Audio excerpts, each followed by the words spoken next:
ఆడవాళ్ళు పెద్ద మనిషి అయిన దగ్గర నుంచి ముట్టాగిపోయే వయసు వరకు కూడా ప్రతి నెల పీరియడ్స్ అనేవి చూస్తూ ఉంటారు. సో ఈ పీరియడ్స్ అసలు ఎందుకు వస్తాయి అండ్ ప్రతి నెల అదే డేట్కే పీరియడ్ రావాలా అనే దాని గురించి తెలుసుకుందాం. సో ప్రతి నెల ఆ పెద్ద మనిషి అయిన దగ్గర నుంచి కూడా ఆడవాళ్ళకి పీరియడ్స్ రావడం అనేది జరుగుతుంది. సో యాక్చువల్గా ఇది సెక్షువల్ మెచ్యూరిటీకి ఒక సంకేతం అని చెప్పాలి. సో రీప్రొడక్టివ్ లైఫ్ స్పాన్లో అంటే ఎప్పుడైతే ఒక లేడీ ప్రెగ్నెన్సీకి రెడీగా ఉందో అప్పటి నుంచి వాళ్ళకి ఈ పీరియడ్స్ అనేవి వస్తూ ఉంటాయి అన్నమాట.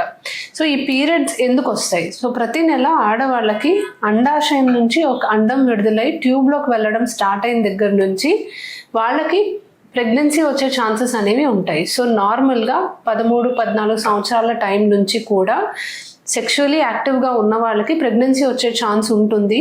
ఇది కేవలం ఆ ఎగ్ పెరిగి విడుదలవడం వలన.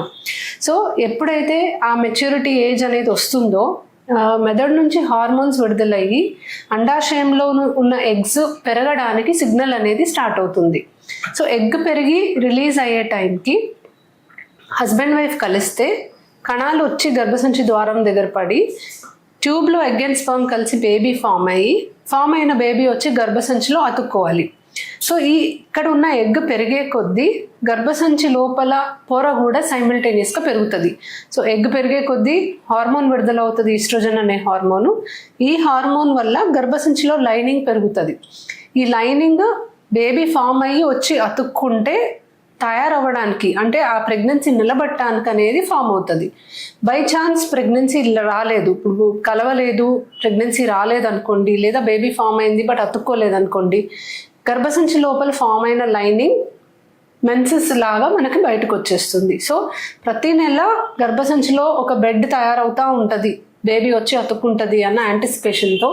బట్ ప్రెగ్నెన్సీ రానప్పుడల్లా మెన్సెస్ ఫామ్ కింద అది బ్లీడింగ్ అవుతుంది. సో ఈ పొర అనేది హార్మోన్ సపోర్ట్ ఇంకా లేక అది బ్రేక్ డౌన్ అయిపోయి అది బయటికి వచ్చేస్తూ ఉంటుంది. ఆ బ్రేక్ అయిన అప్పుడు కొంచెం బ్లీడింగ్ కలిసి మనకి మెన్స్ట్రల్ బ్లడ్ కింద కనిపిస్తుంది. సో మెన్స్ట్రల్ బ్లడ్తో పాటు లోపల ఉన్న ఎండోమెట్రియల్ టిష్యూ కూడా బయటకు వస్తుంది అనమాట. సో ఎవ్రీ మంత్ ప్రెగ్నెన్సీకి ప్రిపేర్ అవ్వడం కోసం గర్భసంచిలో పొర పెరుగుతుంది. ప్రెగ్నెన్సీ వస్తే నిలబడిపోతుంది, ఇంకా డేట్ రాదు. ప్రెగ్నెన్సీ రాకపోతే ఈ లైనింగ్ ఏదైతే ప్రిపేర్ అయిందో ఇంకా ఆ మంత్ అది మళ్ళీ వాష్ ఆఫ్ అయిపోతుంది, మళ్ళీ ఫ్రెష్ సైకిల్ అనేది స్టార్ట్ అవుతుంది. సో ప్రతి నెల పీరియడ్ వచ్చే వాళ్ళకి ఎగ్ పెరిగి రిలీజ్ అవుతుంది కాబట్టి ప్రెగ్నెన్సీ వచ్చే ఛాన్స్ ఉంటుంది. అండ్ ఇది యూజువల్లీ పెద్ద మనిషి అయిన దగ్గర నుంచి ముట్ట ఆగిపోయే వయసు వరకు కూడా కంటిన్యూ అవ్వడం జరుగుతుంది. ఆడవాళ్ళకి పుట్టుకతో ఫిక్స్డ్ నెంబర్ ఆఫ్ ఎగ్స్ ఉంటాయి. ఈ ఎగ్స్ పెరగడం అనేది ప్యూబర్టీ టైంలోనే స్టార్ట్ అవుతుంది, అంటే పెద్ద మనిషి అయిన టైంలోనే స్టార్ట్ అవుతుంది. ఎందుకంటే అప్పుడే మెదడు నుంచి కొన్ని హార్మోన్స్ అనేవి రిలీజ్ అవుతాయి.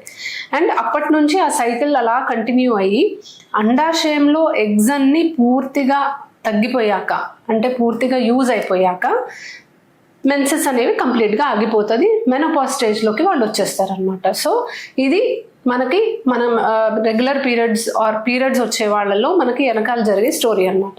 సో పీరియడ్ అనేది ప్రతి నెల కరెక్ట్ టైంకే రావాలా. సో ఈరోజు 3వ తారీఖు వచ్చింది అంటే నెక్స్ట్ మంత్ కూడా 3వ తారీఖే రావాలి అని అయితే చాలామంది అనుకుంటారు. ఒక్కరోజు అటు ఇటు అయినా కూడా కంగారు పడుతూ ఉంటారండి. అటువంటిది ఏమీ లేదు. ఒక వారం ముందు ఒక వారం వెనక వరకు కూడా పీరియడ్స్ రెగ్యులర్గా టైంకి వస్తుంది అంటే రెగ్యులర్ సైకిల్స్ అనేవి కన్సిడర్ చేస్తాం. నార్మల్గా ఎగ్ రిలీజ్ అయిన తర్వాత ఒక 15 డేస్లో ఒకవేళ ప్రెగ్నెన్సీ రాకపోతే పీరియడ్ అయితే వచ్చేస్తుందండి. బట్ ఆ ఎగ్ పెరగడానికి ఏదైతే టైం స్పాన్ ఉందో, ఎగ్ పెరిగి రిలీజ్ అయ్యే ముందు ఆ ఎగ్ పెరిగే స్పాన్ ఫాలిక్యులర్ ఫేజ్ అంటాము, అది అందరికీ కాన్స్టెంట్ ఉండదు. కొంతమందికి ఎగ్ పెరగడానికి 15 డేస్ పడుతుంది, కొంతమందికి 20 డేస్ పడుతుంది, 30 డేస్ పడుతుంది. సో మనకి ఆ ఎగ్ పెరిగే స్పాన్ని బట్టి మనకు సైకిల్ లెంత్ అనేది వేరీ అవుతూ ఉంటుంది. బట్ కరెక్ట్గా ఈ డేట్కి వస్తే నెక్స్ట్ మంత్ మళ్ళీ అదే డేట్కి రావాలని ఏం లేదండి. ఒక 2-3 రోజులు అటు ఇటు అయినా ఇబ్బంది ఏమి ఉండదు. దానివల్ల మీకు ఏదో ప్రాబ్లం ఉంది అని మీరు కంగారు పడాల్సిన అవసరం అయితే లేదు.